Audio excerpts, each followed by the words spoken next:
Hello everyone and welcome back to Lucky Loaders 15, where I'll be giving you 5 tips for tomorrow's racing, including my pick for the Epsom Derby, but you'll have to stay tuned for that. Now before we get into my tips for tomorrow's racing, just want to go through a couple of things with you. Now first of all, if you haven't done so already, make sure you check out the latest episode of the In the Saddle podcast where we preview the Epsom Derby. I was joined this week by Shreen Wu, Steve Shanks, and also as well representing the tote, Jamie Benson. So if you want to listen to it in full, I'll leave links in the description box below where we've got all the major podcast platforms covered, including the likes of Apple, Spotify and Soundcloud. So whichever one takes your fancy, just hit one of the links in the description box below.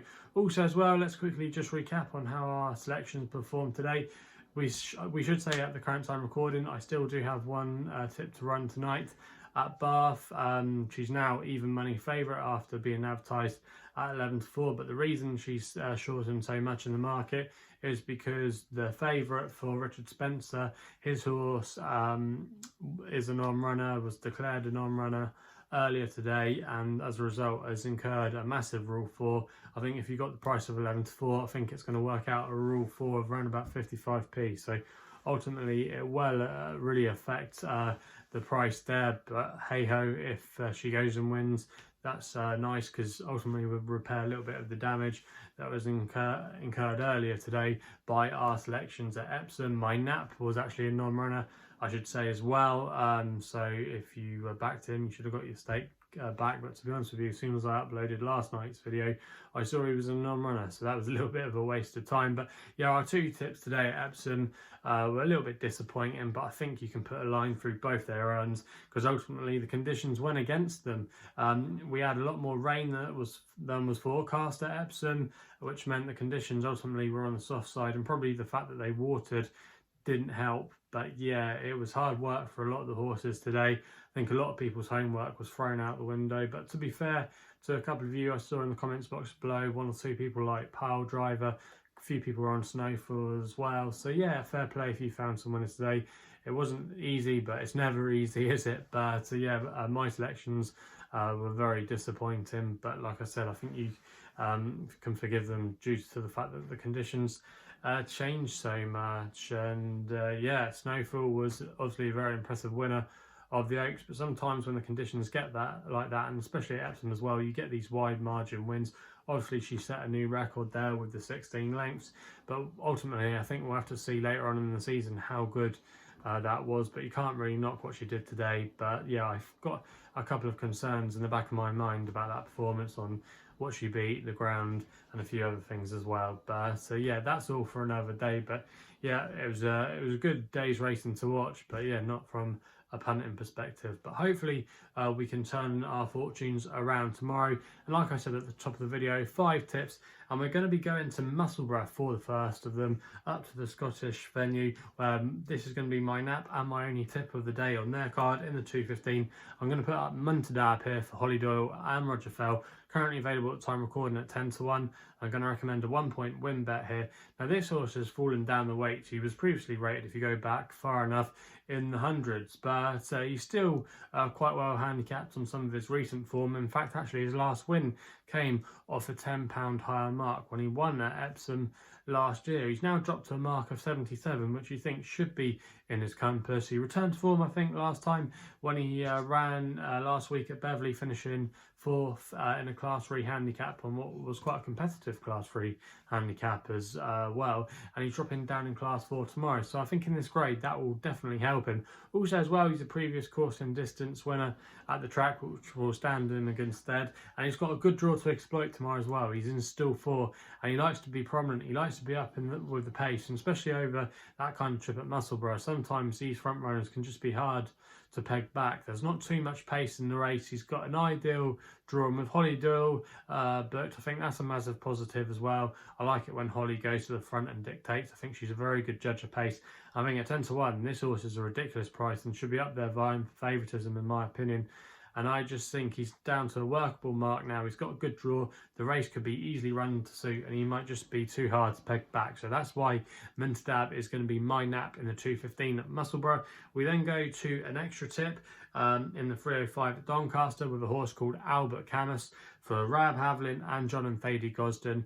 Now this horse was a good winner last time at Lingfield on the all-weather, really asserting well in the closing stages to beat a horse of Hughie Morrison's called Surrey Gold. Now, if you follow my work here regularly on my YouTube channel, you'll know that I put up Surrey Gold a few weeks ago when he absolutely hacked up at Newbury. The handicapper raised him £12 for that effort, up to a mark of 87, and for Albert Camus's win, he rated him 85. So you've got to think that raise to 85 makes him look quite well in here after that last time out victory at Lingfield. So I think 85 is definitely a workable mark, and I think he's got a lot more to come over these longer trips, especially stepping up in the trip tomorrow to a mile and 6. In fact, actually, if you look at the dam side of his pedigree, the dam won over 2 miles, and also as well, he's by Filio, who stamps a lot of stamina in his progeny. So I think there's a lot to like about this horse's chances tomorrow. I expect the Johnston pair to go on and try and make it, and it could just set up for the closers like Albert Camus, and I think a 5-1, that's a fairly juicy price there. And I'm going to recommend a 1-point win bet as one of my extra tips of the day. We then go to another extra tip, which runs in the 345 at Epsom. Now, I suspect by the time we get to this race tomorrow, the ground will be drying out. They're expecting a dry day tomorrow at Epsom. It's going to be in the low 20s, nice sunny day. So I imagine the ground will be drying out. It'll probably just go back to normal, good ground. And I think Ornate here in the Epsom Dash of 345 has got a fantastic chance for Phil Dennis and David Griffiths. Now, at the current time recording, he was available at 14-1 with SkyBet, who are offering a mighty 7 places on this race, and I'm going to recommend a 0.5 each way selection here. Now, this horse won this race back in 2019 when it was last run. Obviously, they didn't run it last year due to COVID, and unfortunately didn't actually make the rearranged Epsom Derby card, but this race is always a spectacle. But if you go back to the last run in this race, Ornate was the winner when he won off a mark of 99. He's now £1 lower. He's now rated 98, so you think he's got a good chance at the weights tomorrow. And to be fair, he's been running okay over the last few months. He won a couple of times on the all-weather at Savilleshire, and he still has the attitude and the ability to win races. Forgive his run at Haydock last week. That was just a prep run, and I wouldn't have been at all surprised if this has been the target. Running in the listed race at Haydock, but he had a little bit of a short break, so I think he'll come on for the run, and I think he's got a great chance tomorrow. He's drawn in still 6, which is round about where he was drawn a couple of years ago when he won, so that shouldn't be an issue. There's not normally a draw bias. You normally want to be probably on a wing though, either drawn low or really high. But yeah, there's no secrets about this horse Ornate. He's been a game horse for connections over the years. He's just like a bullet, you know. He goes hard early from the get-go, and I think if he deploys those tactics tomorrow, he could be really hard to peg back, and he might just do enough to win. And I think at a double-figure price, that's really fair. We know he handles these types of tracks as well. Obviously, won over the course and distance, has run well as well on the sharp downhill stiff tracks of Goodwood. So yeah, lot to like really about his chances in my opinion tomorrow.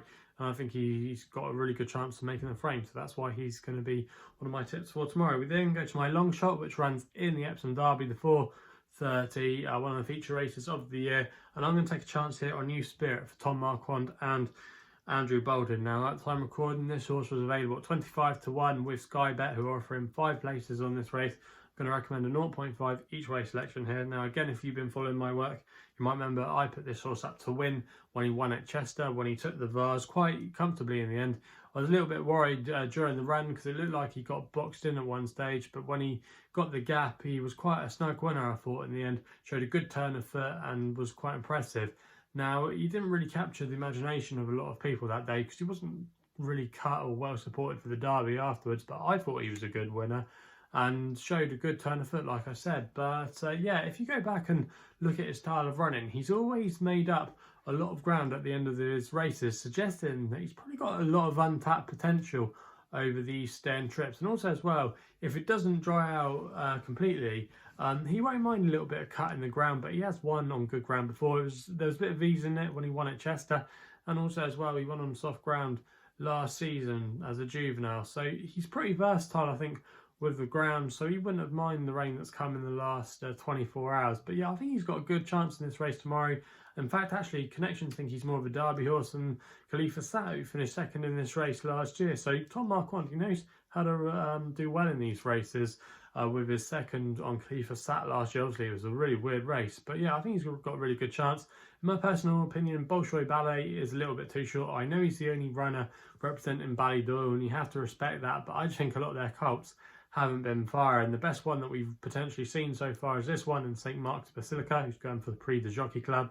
But when you think of the likes of Van Gogh, you've got Wembley as well, and the Battleground, they were really disappointing on their first couple of efforts of the season. So maybe the colts aren't quite as good as the fillies. But yeah, I think Bolshoi Ballet is a little bit too short for me. I think it's definitely worth taking on. I think You Spirit can run a good race at a double-figure price.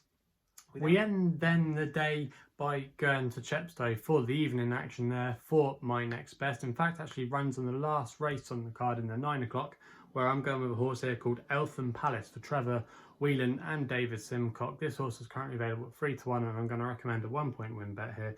Now, this horse has been a little bit disappointing so far, I think, for Connections, most notably when she ran at Chelmsford last time.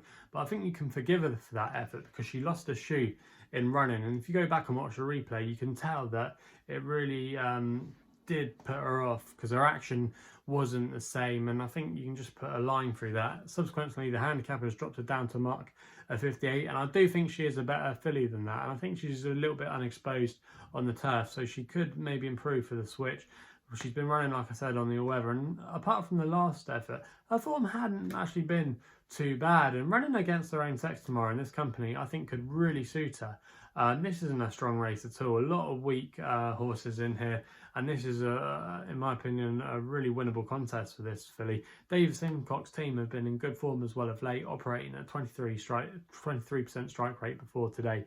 So I think she does have a few things in her favour. I think the way the race could pan out as well could suit in the way it's run. I just think she's got a lot more to come, and what she's shown on a few of her earlier all-weather starts suggests, I think, off 58 she could be dangerous. And yeah, for me, I think Eltham Palace 3-1, she's a good price tomorrow, and I'm going to recommend a 1-point win bet on her. So they're the 5 tips for tomorrow's racing. If you're still enjoying these videos, please remember to subscribe here to my YouTube channel at LuckyLoaders15, and also as well, like the videos and let me know in the comments box below what you're going to be backing on Epsom Derby Day. Also as well, if you want to follow me on social media, Twitter is the place to do so, where my handle is at LuckyLoader15. And if you want to find out a little bit more about myself, my website address is www.chrisloaderracing.co.uk. So please gamble responsibly. Hopefully we can have some winners tomorrow, and we'll be seeing you soon.